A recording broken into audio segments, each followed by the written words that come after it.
এখন হচ্ছে আমাদের তৃতীয় অধ্যায় অর্থাৎ হৃদযন্ত্রের যত কথা এই অধ্যায়ে টাইপ 2 এর এমসিকিউ নিয়ে আলোচনা করব। আমাদের টাইপ 2 তে কি আছে? টাইপ 2 তে আছে হচ্ছে রক্তরস নিয়ে আলোচনা করা আছে। ঠিক আছে, আচ্ছা এই টাইপের হচ্ছে আমাদের প্রথম যে এমসিকিউটা আছে সেটাও কি বলা আছে যে রক্তের তরল অংশকে কি বলে। আমাদের এখানে বলেছে হচ্ছে রক্তের তরল অংশকে কি বলে, রক্তের তরল অংশকে কি বলে। আর আরেকটা প্রশ্ন আছে হচ্ছে কোনটি রক্তের তরল অংশ, রক্তের তরল অংশকে কি বলে। একই প্রশ্ন বিভিন্ন বোর্ডে আসছে, ঘুরিয়ে পেঁচিয়ে আসে। আচ্ছা, তো এটার অ্যান্সার কি হবে? এটার অ্যান্সার কি হবে?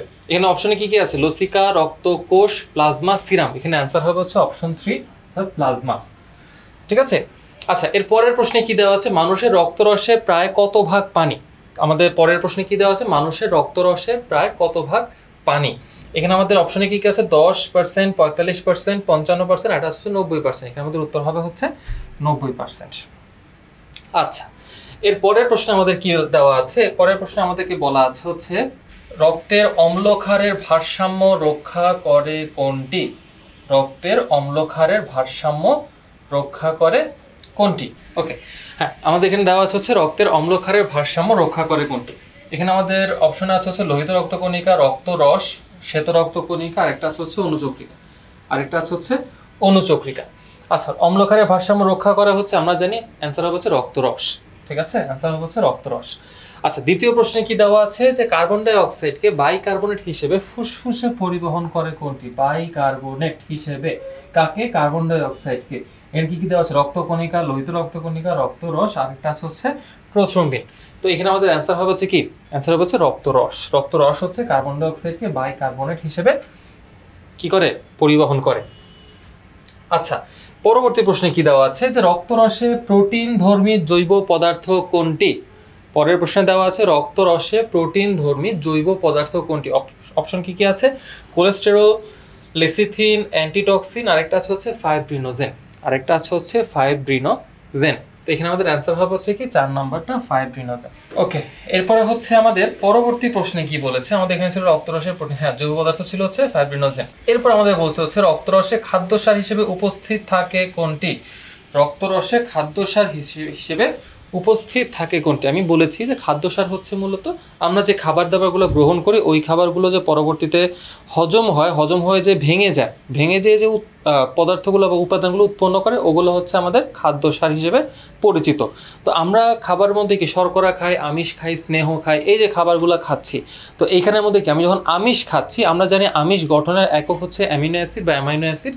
তো ওই আমিষটা যখন খাওয়ার পরে যখন আমাদের দেহের ভিতরে যায় তখন এটা যখন হজম হয়ে যায় বা পরিপাক হয় তখন এই আমিষ ভেঙে হচ্ছে অ্যামাইনো অ্যাসিড উৎপন্ন হয়। তখন এই আমিষটা ভেঙে হচ্ছে কি উৎপন্ন হয়? অ্যামাইনো অ্যাসিড উৎপন্ন হয়।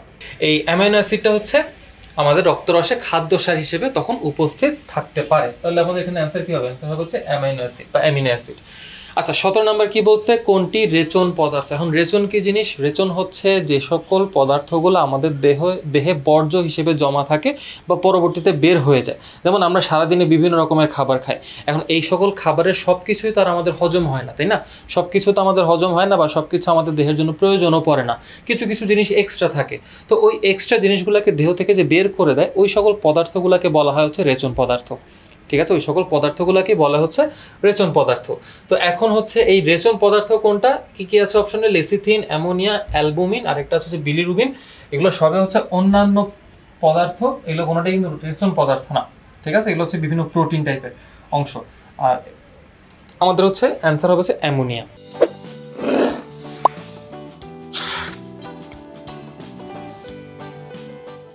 ঠিক আছে, আমাদের হচ্ছে অ্যান্সার হবে হচ্ছে অ্যামোনিয়া। আচ্ছা, এরপরে বলছে কি 18 নম্বর বলছে নিচের কোনটি সিরামে থাকে। সিরাম কি জিনিস? সিরাম হচ্ছে মূলত আমাদের দেহে যখন কোথাও কেটে যাওয়ার পরে ওই জায়গাটাতে কি হয়? ওই জায়গাটাতে প্রথমে রক্ত জমাট বাঁধে, তাই না? রক্ত জমাট বাঁধে। এখন রক্ত জমাট বাঁধার সময় একটা হলুদ বর্ণের পদার্থ নিঃসৃত হয়। এখন ওই পদার্থটাকে হচ্ছে সিরাম বলে। আবার রক্তের হলুদ বর্ণের পদার্থ কিন্তু রক্তরস, আর সিরাম কিন্তু রক্তের হলুদ রঙের পদার্থ না। সিরাম হচ্ছে রক্ত জমাট বাঁধার পরে যে হলুদ বর্ণের পদার্থ নিঃসৃত হয় ওটাকে হচ্ছে আমরা সিরাম বলে থাকি। ঠিক আছে, এখন বলছে হচ্ছে সিরামে কোনটি থাকে না। প্রোটিন, শর্করা, স্নেহ, ভিটামিন। এখানে অ্যান্সার হবে হচ্ছে প্রোটিন।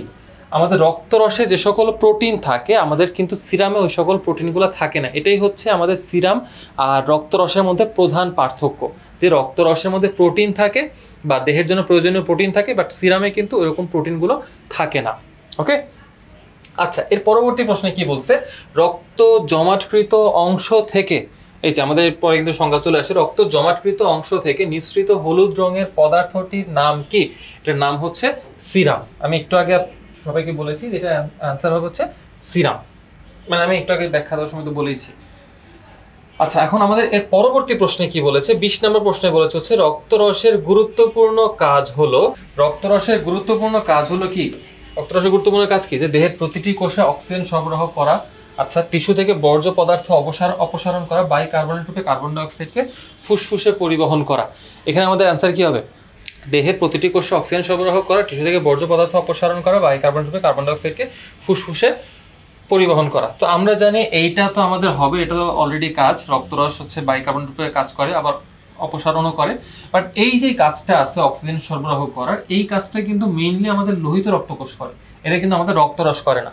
এই কাজটা মেইনলি হচ্ছে আমাদের দেহের লোহিত রক্তকোষ কাজটা করে। তো সেই ক্ষেত্রে আমাদের এখানে অ্যান্সারটা হবে হচ্ছে কি 2 ও 3, অর্থাৎ বর্জ্য অপসারণ আর হচ্ছে কার্বন ডাইঅক্সাইড পরিবহন, এই দুইটা কাজ হচ্ছে রক্তরস করে থাকে।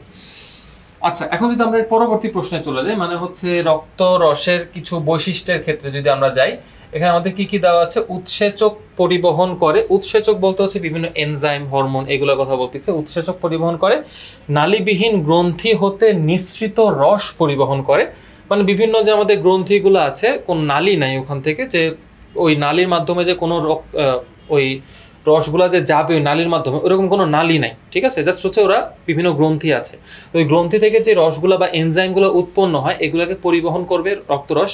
আবার আরেকটা বলছে যে সমগ্র দেহে অক্সিজেন পৌঁছে দেয়, আরেকটা বলছে হচ্ছে সমগ্র দেহে অক্সিজেন পৌঁছে দেয়। তাহলে আমাদের এখানে অ্যান্সার কি হবে? এই তিনটার মধ্যে আমাদের অ্যান্সার কি হবে? অ্যান্সার হবে হচ্ছে 1 নাম্বারটা, কারণ সমগ্র দেহে অক্সিজেন পৌঁছে দেয় এই কাজটা কিন্তু মূলত লোহিত রক্তকোষ করে থাকে। আমি আবারও বলছি, এই কাজটা মূলত কে করে? লোহিত রক্তকোষ করে। এটা কিন্তু কোনো রক্তরসের কাজ কিন্তু না, এই কাজটা কিন্তু কোনো রক্তরসের কাজ না। তো সেই ক্ষেত্রে আমরা বলতে পারি কি, আমাদের অ্যান্সার হবে হচ্ছে 1 নাম্বারটা 2 নাম্বারটা, মনে রাখবো আমাদের অ্যান্সার হবে 1 নাম্বার 2 নাম্বার, অর্থাৎ উৎসেচক পরিবহন আর হচ্ছে গ্রন্থি হতে নিঃসৃত রস পরিবহন। ঠিক আছে, এই দুইটা হবে হচ্ছে আমাদের অ্যান্সার। হ্যাঁ, আমাদের অ্যান্সার ছিল হচ্ছে কত? 1 ও 2, আমাদের অ্যান্সার ছিল হচ্ছে 1 ও 2। আচ্ছা, এখন পরবর্তী প্রশ্নে কি বলেছে, রক্তরসে থাকে, রক্তরসে কি কি থাকে? এখন আমাদেরকে ওই প্রশ্নটা বলেছে oxygen, chlorine, carbon dioxide, oxygen, chlorine, carbon dioxide, এখানের মধ্যে কোন কোন উপাদান হচ্ছে আমাদের রক্তরসে থাকে?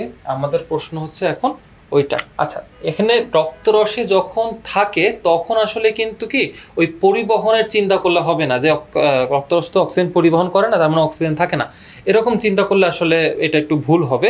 যখন বলবে যে কোনটা রক্তরসে থাকে তখন বলতে পারেন হচ্ছে যে সবগুলাই কিন্তু থাকে, যে যা যা আমাদের দেহের মধ্যে অবস্থিত, মানে যে সকল জৈব অজৈব উপাদানগুলো সবই কিন্তু তখন রক্তরসে থাকে, বাট পরিবহন করার সময় কখনোই সে অক্সিজেনকে পরিবহন করে না। বাট যেহেতু আমাকে বলছে রক্তরসে থাকে কোনটা কোনটা, তো সেই ক্ষেত্রে আমার এখানে অ্যান্সার কিন্তু তিনটাই হবে, মানে হচ্ছে সবগুলাই হবে হচ্ছে আমাদের অ্যান্সার। তাহলে এই ছিল হচ্ছে আমাদের মোটামুটি টাইপ 2 নিয়ে হচ্ছে এমসিকিউ এর আলোচনা। পরবর্তীতে ইনশাআল্লাহ আমরা আবার টাইপ 3 নিয়ে আসবো। আল্লাহ হাফেজ।